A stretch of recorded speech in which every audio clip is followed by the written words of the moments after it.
Hey folks, Kevin here. Well, it's August 15th, 2025, and a big thing that's been preoccupying my time since February 20th when the workshop collapses. First, I guess, doing all the demo work, doing all the cleanup work, doing all the sorting, acquiring shipping containers, trying to get as much materials out of the building and safely into the shipping containers and into the other buildings and all. And it has been pretty much a nightmare. Working with the insurance company has been very slow, very frustrating, and I'll make a video about that whole topic in the future and all. But today I want to talk about some of the plans, things that I've been working on, and drawings that I've been doing, because it all starts with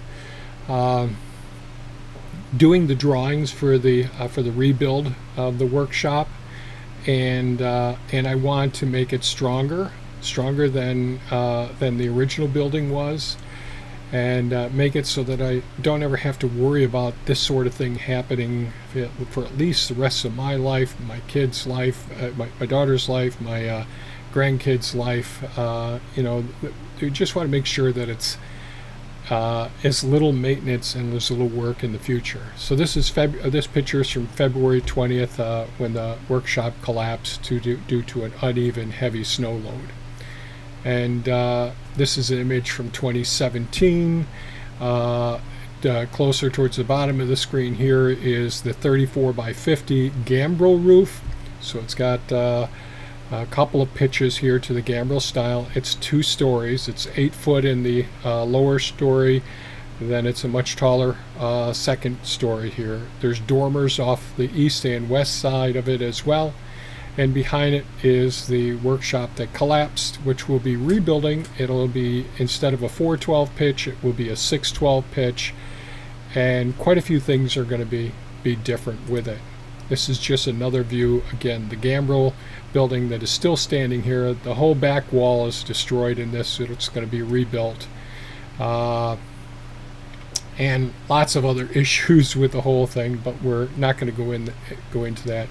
There were 5 windows. You can barely see them down here on the east and west side, and some double mull windows on the south side as well. I probably won't be putting in nearly as many windows in this. That may change later on. I may add windows. I just don't know for certain yet. So here are some of the things that I want to be thinking about all the time. That I think is essential to be thinking about when you're doing any sort of building. So what are the forces that cause buildings to collapse? So certainly dead loads and live loads, those forces, compression forces on the building. We're all familiar with that, creating downward force. And then we have tension as well.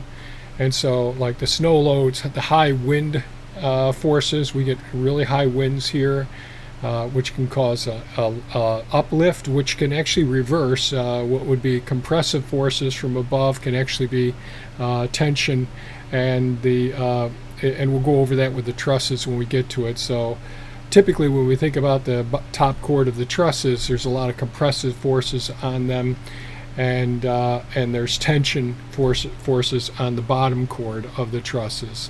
Well, that can be inverted when there's high wind forces as well. Certainly seismic forces, that doesn't happen very often around here, but it's something to be thinking about. Hydrostatic and flood forces, those are issues to think about. Material fatigue or failure and deterioration. I experienced that with the first building I built, a pole barn.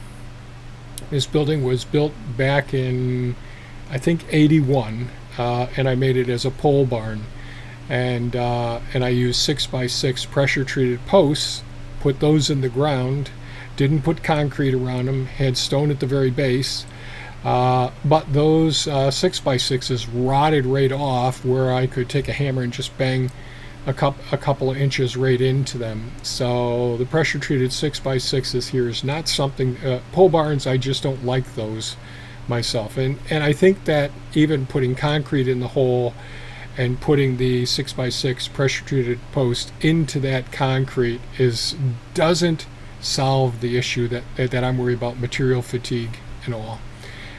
Impact forces, like something driving into the, banging into the building, construction errors, design flaws. We'll go over some of that because I think those are significant issues. Fire, thermal forces, and soil instability as well. We're on pretty rocky gravel property right here, so in this image here you could see the bracing was inadequate, and this is one of the webs. So this is the bottom cord right here, and this is the top cord, and they have a metal roof on this with 2x4s going down longitudinally down perpendicular to the trusses. But the compressive forces cause bowing of these webs here, so bracing is really super important. So that's one of the things we'll be going into. Examples of engineering solutions to reduce the building failure risk: shear walls. So that's one of the things, like the plywood that we're going to have on the roof of the building. The entire roof of the building will be plywood. Then it'll have water and ice shield on top of that, a waterproof penetrating impenetrable layer going on top of the plywood. Then metal roofing will be put on top of that. The walls will all be plywood, then wrapped in Tyvek, and then metal siding on that as well. We're going to be using hurricane ties in this building, some H1 clips. Having the proper design of trusses is very important. Appropriate bracing of the trusses, which we'll go over, we'll briefly go over in this. Frost protection, because we live in a place where we get the ground can heave because of the frost penetrates so deep into the ground here. Reinforced concrete foundations, plywood, OSB sheathing, hold down anchors, like the J hooks or rebar embedded into the concrete. We'll be going over some of that briefly. Braced frames or cross bracing, and we'll go over some of that. Fire resistant materials, proper drainage systems, and geotechnical testing of the soil to make sure that it's going to be good, stable, solid ground to build on. So I just put two pictures in this, and these are just a couple of my older initial drawings and all. So this is elevation view, so looking at the building from the outside, from the west side of the property. On the left-hand side here, the left-hand side of this actual drawing is the gambrel building that's right there. It's on concrete block walls. This is as well. I just showed two windows and the entrance door here at the south side of the building. There should be a dormer over this. I didn't put the dormer over this door, but there will be when I finally get around to redrawing some of these. This is also an elevation view from the east, and of course this is the south side of the building, and this is the south side of the building. So we're just looking at it from the east versus the west. This is the gambrel building over here, 2 stories, 8-foot tall walls here, 10-foot tall walls here on the exterior surfaces and all. So this is what the building will look like if you're driving down the driveway and looking at it. So the first building you see here is the existing building, the 34 by 50 gambrel roof building, 8-foot tall, first floor, much taller, 14 foot to the peak of the second floor here. These are the dormers coming off to the sides, going off to the east and west. And this is the new workshop build here with a 612 pitch.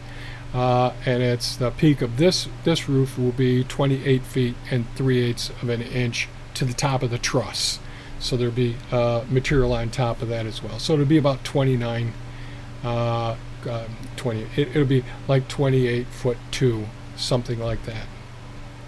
Okay, what else? This is 10 foot tall. The under the mono trusses, we'll go over that in a moment, but this is a 12 by 9 overhead door. This is the same layout that I had before, 12 by 9, 12 foot wide by 9 foot tall overhead door in a 10 foot high section back here. This drawing here is one of my initial drawings here, just showing a representation of looking at the building from the south, a 12 by 9. So this is the opposite end. The gambrel roof would be behind this one. So the 12 by 9 overhead door here, 12 by 9 overhead door here. In this, we'll look at this closely in a moment, but here we're looking at this point and this point. So this is a mono truss here, a common truss here, a mono truss having just one pitch to it, the common truss having 2 pitches to it, and another mono truss over here. So this is actually 3 different trusses as opposed to a central truss and rafters going off to the sides. So everything's going to be buttoned up pretty tight here. Up here, we'll look at this again in a little while, but this section, this whole ceiling height here is 10 foot tall. The ceiling height inside the central area, which is the bigger part of the workshop, this section over here is 16 foot wide. This is 34 feet wide, and this is 16 foot wide over here. So over here under the mono truss, over here, this is 10 foot wide, and so we have a 2x6 wall here and a 2x6 wall here that supports this mono truss. We have a 2x6 wall adjacent to, touching the 10-foot 2x6 wall. So these are 2 2x6 walls tightly adhered to one another. And this one, this taller one, supports the common truss up above. So here's the diagram here. This 2x6 wall here at 10 foot tall. This is the bottom chord or the bottom board of a truss. This is the side that's going to be touching the other truss over here. There will be 1/2 inch plywood attached to the base of all of the trusses, so the ceiling in this whole building will be plywood. The roof will be plywood. The outer surfaces will all be plywood. The inner ceiling of the entire building will be plywood, and the walls will also, interior walls will also be plywood. So there's going to be lots of reinforcement to prevent twisting and tilting and lifting. All that plywood is going to really help to super reinforce this building. On top of the plywood, so the plywood's going to be attached to the bottom cord, the bottom board of the trusses. So that plywood will be like a sandwich, a base, a ceiling on the bottom of the trusses. Then inside, in between each one of the trusses, there's going to be closed cell foam insulation sprayed in to that. That will also add to the structural rigidity of the building. So you have that plywood being adhered to the trusses, then you got that closed cell spray foam insulation. That also adds to the rigidity and the stability of it. And it doesn't add much weight, because you always want to think about the dead loads that are there, because as you can see in this drawing, we have uneven snow loads, heavy wet snow, that help to cause this building collapse. And this wall over here buckled out. So we're going to do everything we can to make sure that the walls stay where we want them, and we'll go through that bit by bit. So this is another southern view. So this is the double 2x6 walls here. There's a 2x6 wall here as well, but this is the mono truss over here. The mono truss sits on this one 2x6 wall. Then the taller 2x6 wall, the common truss, sits on top of. Same over here, a shorter 10 foot tall 2x6 wall that will support this mono truss as well as the outer wall. And these will all have plywood sheathing on them as well as everything else. And then the taller 2x6 wall and this taller 2x6 wall will support this common truss. So a 10 foot tall outer walls of the building on east and west side, 16 foot tall central ceiling height in here, and then we add another 12 foot 3/8 of an inch right here for the height of this common truss. Gives us a 28 foot and 3/8 inches to the peak of the building. This is the gable end of the common truss. So you can see it doesn't come down to a point, doesn't come down with an overhang. This part here is going to attach to the mono truss on the other side. In blue, I've highlighted some of the areas where bracing will be attached. In this drawing here, these are considered webs. This is a vertical support. So we'll just look at this webbing as well, because we want to prevent these webs from bowing as we saw in that initial image. This is the one of the common trusses. So you have a gable end, which is this one here. This is a gable end truss. There's one at each end of the building. And then you have all of these trusses going down the full length. And again, I'm sorry, there will be all of these longitudinal or wind braces that will go there, and there will also be diagonal braces as well to help support, to distribute the forces, the compressive and tension forces that are going to be put upon this building at various times over the years. And this is a 6/12 pitch. Now in this picture here they show 2x4s here as if we were going to put metal roofing directly on the 2x4s. We're not. There's going to be plywood sheathing on top of this, then a water impenetrable layer on top of that, water and ice, and then we're going to be putting the metal roofing on top of that. Okay, so this is the gable end of the mono truss. So you can see these are just nailer boards, so you can put your plywood up against that as well. And again, the blue indicating these are places where the engineers have decided we need to have some additional bracing on these trusses. This is the other one. So this is the image of the ones that are at the gable end. They're all the way down the whole line. So we're going to be putting that structural bracing to prevent the any deviation of these boards from the forces of compression and tension on the boards. So this is an older drawing that I did. So this is looking at the south, looking from the southeast toward the west, the west towards the east side of the building. So these are the block walls down here. I've got a doubled bottom plate. The lower one's pressure treated. There'll be a seal below that pressure treated board. There'll be also anchor bolts going through this. I'm just not showing everything in this image. Since these are 10-foot tall walls, we're going to need bracing where we're going to be putting small sections of board, support boards, blocking in here that will allow us to nail directly to the top of the 4x8 sheet, and then add the almost 2 feet on top of this as well.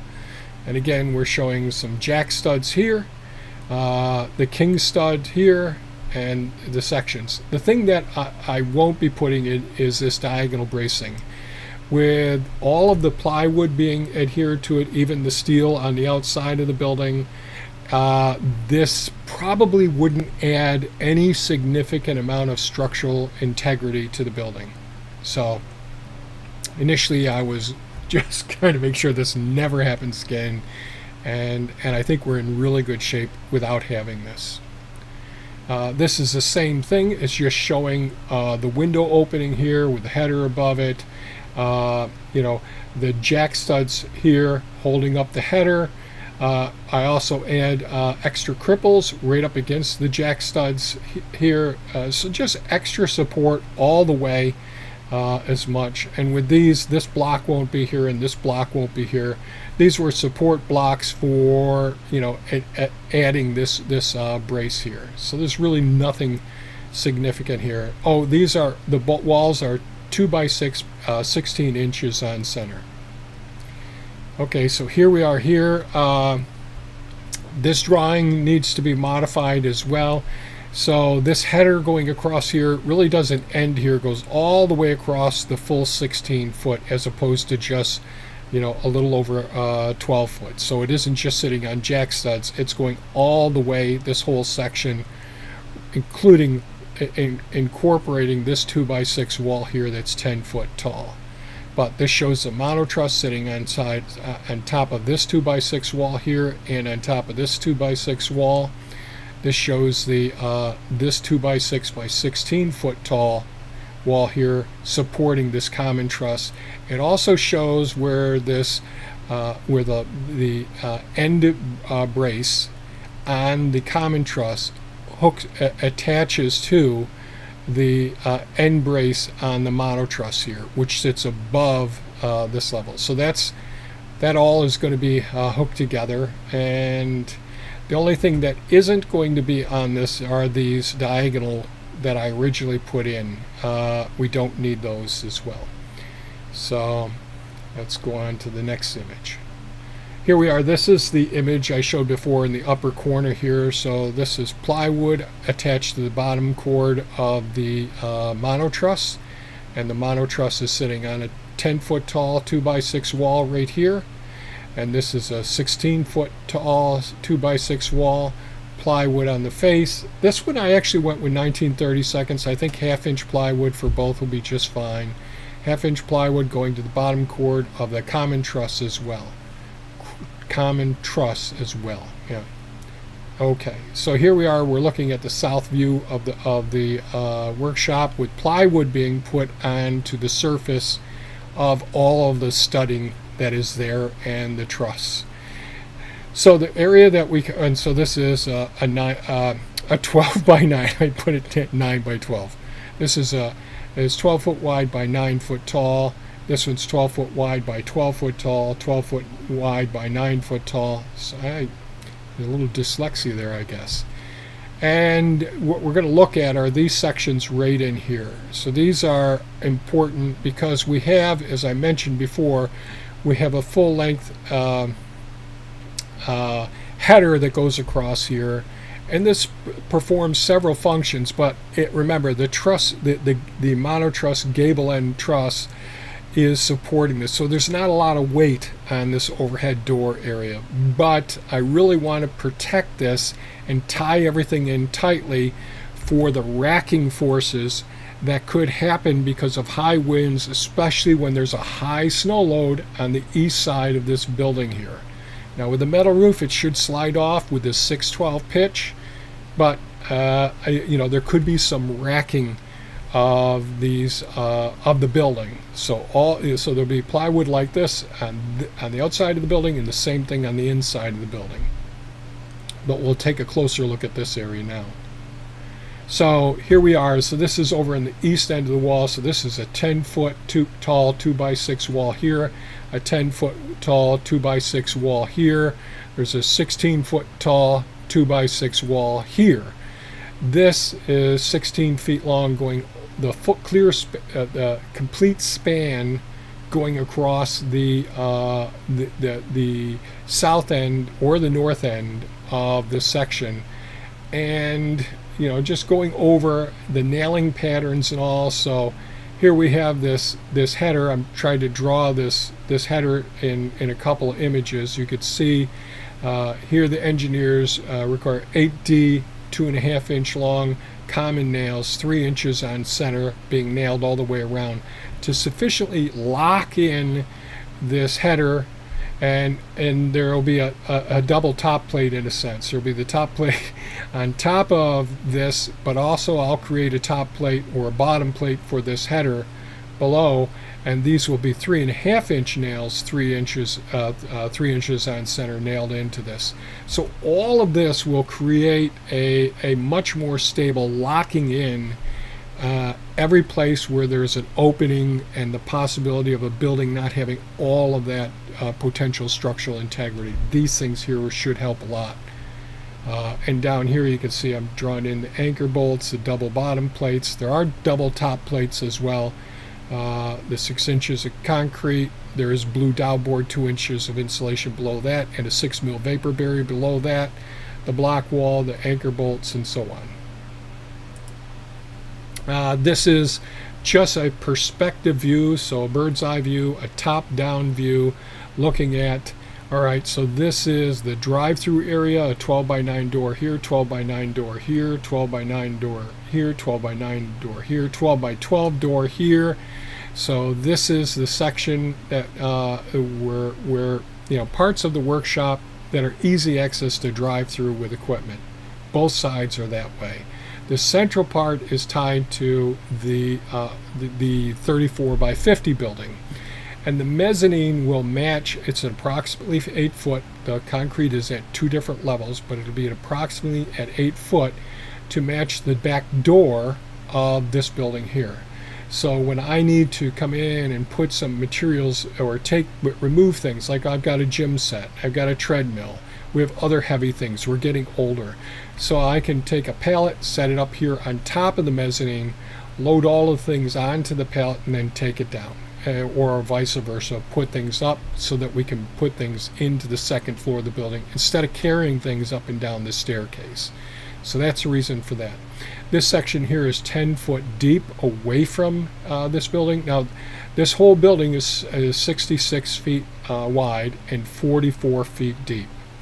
This central section is 34 feet wide to match the 34 feet by 50 foot building in front of it. So this is that gambrel building that's 2-story, 8 foot tall. On the first floor is 8 foot tall, and the second floor is like over 14 feet, 13 feet, 14 feet, I can't remember. And there will be a catwalk, oh Lord, 4 foot wide on each side, which I can have storage units underneath this. I can put toolboxes underneath this area, have really good well lighting as well, and I can put other materials that I don't need all the time, such as some of the storage bins, up here on this upper area as well. So that's just like a bit of a bird's eye view. Now here it is looking at it, so it's 10 feet away. This is with 3/4 inch plywood decking on top of this. This is the doorway going through to the upper area, and it doesn't show anything other than just what you would see if you were looking down from the ceiling, from the ceiling of the building, and just seeing, okay, we got open bays on each side, and in the center we see the mezzanine around, and down below this would be the floor. So now this is another drawing of the same area. I'm not sure all of this is going to show up completely in this. We'll break it down into some subcomponent pictures as well. But this is under the monotruss area on the left-hand side, the same thing on the right-hand side. 12x9 overhead doors at the north and south end of each side of this 44-foot long building here. The entire building is 66 foot wide. This 34-foot section in here, we have that double 2x6 wall right here. So when we come in and out of the building, it would be very nice to be able to get supplies coming in here and then take them into this section. Now we have the big 12x12 door back here, but I may want to come through this overhead door and have a doubled set of steel doors here that are 5 foot wide, and I can bring some things through. Will I be able to drive the mower through here? No, I'll have to go around and drive the mower back in here if I need to do it, or I can just drive it into any of these other sections. So this is the 4 foot wide mezzanine. This is a 10 foot deep mezzanine. This is a door that leads to the area. This is the staircase going up to the mezzanine as well. And again, this mezzanine will be all open with the exception of these posts here. These are 6x6 posts. This is a double 6x6 post right here, and these are all 6x6 posts. The floor joists will all be running all along this way here and this way here. Okay, so we got a doorway coming through here, a doorway coming through here, a doorway here that's going to match the entrance door from the southeast side, the lower right hand corner. So we got a 36-inch door. We got the 12x9 door. I have another 36-inch door. This is not a solid wall. This is a girder, a header beam that's going to support floor joists here, that will support 3/4 inch plywood. That is the mezzanine. You'll be able to walk in through these sections and all. Alright, so now we're just blowing things up, and of course this isn't showing it so well. This is the lower right hand corner of the previous image. 36-inch entrance door here, 36-inch steel door here, and we can have all of these areas insulated over time. Here we are at the opposite side. This is the west side of the building, 36 entrance door here, 36-inch door inside of the building that can get us through to both areas. Here we are at the north side of the building here, northwest side. We can go in through the overhead door, go through a 5 foot double door here, go into the 5-foot double door here, go back out the other 5-foot double door there, or walk into this whole section. This will be a solid wall here right next to the staircase, so you can't walk underneath this area here. You could gain entrance from the east side of this side here. This shows most of these posts are about 5 foot or as much as 7 foot. Staircase here, southwest entrance door here. Not the entrance door. This is southwest door going through the double 2x6 walls here, and the same thing here. So hopefully this is all making sense. This is the double 2x6 wall here. The headers going across here that allow for the 5-foot steel door here. Same thing on this side over here. So hopefully this is all making sense. So this is, I sent this one off. My brother Dave's been very, very helpful as far as, he's an engineer, a structural engineer. He's retired, but he's still a PE, and he still is active as an engineer for people that need it and all. And this is what I came up with initially. He made some suggestions. We'll go through that as well. So I had been using these expensive Simpson ACH 6Z 6x6 post caps. So you use 2 of these. Very expensive, these Simpson caps are. Simpson joist hangers here. Simpson base plates to hold these. Now I still am going to be using these. And then over here I had come up with a way of putting up against the 2x6 wall that's 16 foot tall. I thought about flush mounting a 2x6 here, putting it on top of a pressure treated 2x4 here. After discussing things, we came up with a different way. But this just shows the floor joists. So these represent over the 10 foot wide section, the depth of the section that goes up against the other building. These are all 16 inches on center with 3/4 inch plywood on top of it. They have joist hangers on them as well, but we're going to modify that some. So this represents one of the posts. These are actually 3 2x6s glued, screwed, and nailed together. So when we glue it, we'll then add screws. It'll suck those 2x6s right tight together to help with that glue. Then we'll go ahead and reinforce it with lots of nails. Screws are really good to a certain point. They have a lot of compressive forces, but they don't have the shearing forces. They will snap. Where the wire nails, they can allow some deviation without fatiguing and giving up. And we'll end up, I'll be using, I'll take a 4x8 sheet of plywood, I'll rip it down the center, and basically make 2x2 1/2-inch plywood squares, where I'll remove these sections that are dotted line here. And this is the 2x12s, the 2x12 that you'll see on the outer surface. This is the 6x6, which is really 3 2x6s hooked together. This will be glued, screwed, and nailed to these structures here.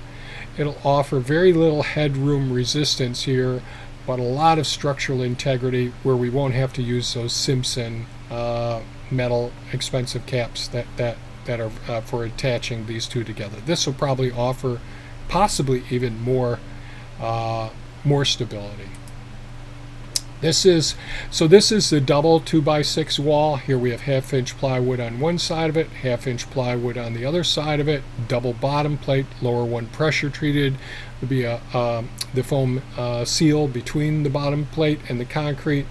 But I've got to pour this concrete pad here to get up at the same level. It'll be 8 inches high, like the perimeter blocks.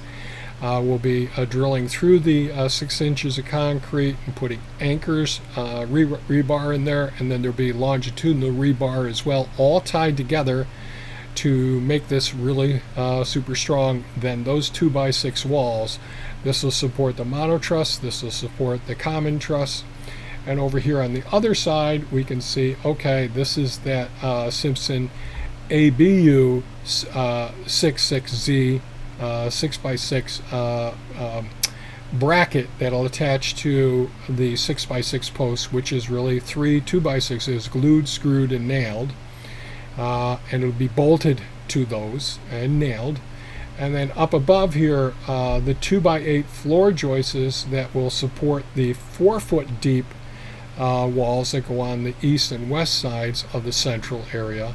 There'll be two 2x12s here, or one 2x12 that will be screwed, long, large-headed screws going through into the 2x8 floor joists and the 2x4 sitting here. So we got a place for it to set on and be able to be secured. And then on the outside of this will be those plywood gussets that we talked about as well.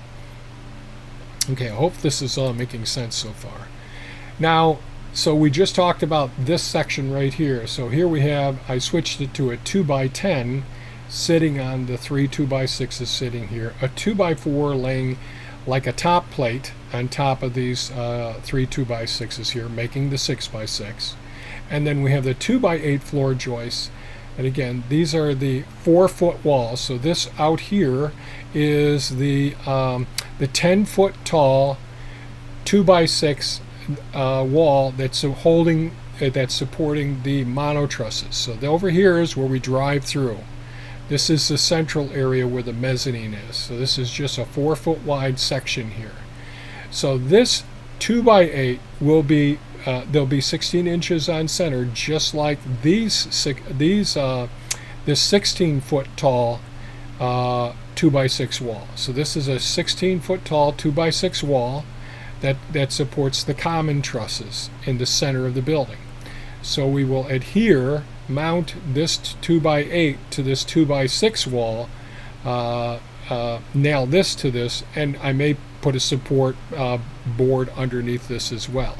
But all we need is that 1/2-inch plywood being butted right up against, and that's really all that we need from an engineering perspective to support this only 4-foot deep wall. And this will have 3/4-inch plywood attached to this.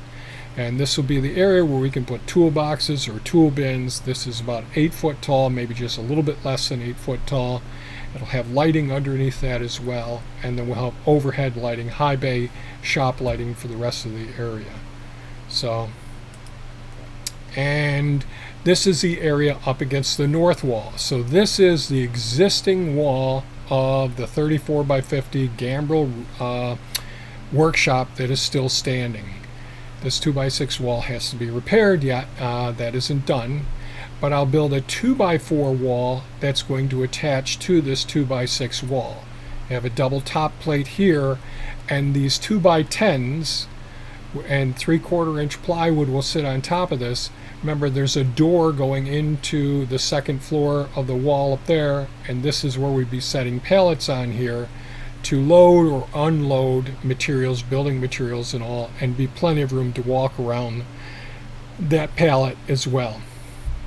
And this is the other side this is the 6x6 beam, which is really 3 2x6s glued, screwed, and nailed together with a 2x4 top plate on top of this, the 2x12 here, and this will all be screwed and nailed together here as well. So this will be a 10-foot span going across here. That's why this is broken, not showing the full 10-foot span. These I may be putting hurricane clips on this. Do we need these? I'm not certain we will need them, but that's a possibility. Just one more thing to keep. Let's say I've got the pallet up there and I haven't lifted all the weight off of the pallet and I start backing up. It could cause this whole floor to want to pull away from this wall. So I'm just trying to do as many things as I can to make this as strong and secure for any forces that even I or someone else could cause by using a piece of heavy equipment to do some damage here. Okay. This shows the hurricane clip over here, a close-up of that area, and the hurricane clip over here, a close-up of this area, and the proposed attachments. This is a Simpson joist hanger here for like a 2x10 here. This is the 6x6, one of the expensive brackets that will hold the 6x6 to the floor. This is the Simpson strong tie bracket that I'm going to replace by using the plywood gussets that I'm making here. They're going to cover greater surface area. I think they'll have more. It'll have more of a structural integrity, especially if this is glued to them as well and really nailed. And either big lag bolts put into this as well. An example. All right, so excuse me, I'm sorry this is taking so long. So this is one of those H1 hurricane clips on the right hand side. Here it shows it's being attached to a double top plate of, let's say, the 2x10 foot wall that's going to support the monotruss. And so this will help to prevent lifting forces and the kick out of that of the walls as well. All that we can do to help prevent to make the attachment from the truss to the top plates as secure as possible. I just don't like the toe nailing that is typically done this day and age. The other thing I want to do is I'll be using this Simpson screw here, which is basically not designed for this. Simpson makes a very good screw that has a much smaller head. It's about this, without this part here on it, that big part that looks like a dime here. That's what it looks like if you were to cut this off, the Simpson screw, and it's a smaller diameter screw. Now this could split the truss. So I've purchased the appropriate drill to drill pilot holes through, to also drill this this large screw through to the truss besides this. This is all ways of trying to make it as secure and strong as possible. This is a bit of a hassle. I was trying to teach Grok, an AI machine from XAI, that I gave it the specs and all. You could figure this all out and had I fed in to Grok all of this information down here, the dimensions. So this is an 8-foot rise and a 10-foot run. This is 10 foot from here to here, and the number of treads, 12 treads here. All of that data is down here. But this was an exercise. It took me about an hour and a half to get Grok to be able to draw this image that actually would make some sense. All right, now we're going to look at the trusses. So we're in the building looking up at the monotrusses from below. So the monotrusses only have one pitch that goes to the right here, the way this is, but there'll be some longitudinal 2x4 braces that go down the length of all of the trusses in the building. And that will help out a lot, but there'll be plywood attached to the bottom of the cord as well. So this will be redundant, yes, but we're going to install these. These are strictly on the bottom cord. The bottom cord should be strong enough just with the plywood covering that whole under surface of the bottom cords. And the top surface of the top cords should be adequately secured just by the plywood itself. So those two are going to prevent a lot of the action that we'd see. The webs are where I'm really worried about. But the forces that can come from large impacts, let's say there's a large amount of snow that falls off the end of the building during a really high wind, and that snow pushes against it, or something pushes against this, a vehicle with a trailer backs into this and pushes this wall. All of these trusses would tend to move in unison at the same direction.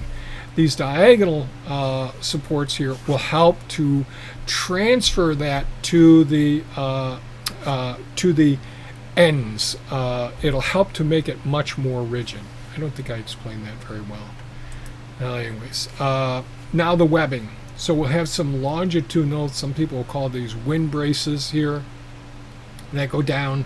And these are really good. I think one midway in our trusses that we got, sort of like this one here, will be sufficient. Again, there'll be plywood on top and plywood here, and spray foam insulation on top of the plywood on the bottom cord. All of that's going to enhance structural integrity. And there'll be a longitudinal braces going down the building as well, and some diagonals. Then on these webs, we want to, and this shows it on this particular web, we want to have those diagonal supports besides the longitudinal ones. So that's really important as well. Again, that's to help to send the pressure that's being forced onto to keep these webs from buckling, from bowing, like in that first picture I showed you. This will transfer that to the top cord and bottom cord. These would all move in unison, and all of them could buckle or bow if these diagonal supports aren't there. I hope that makes sense.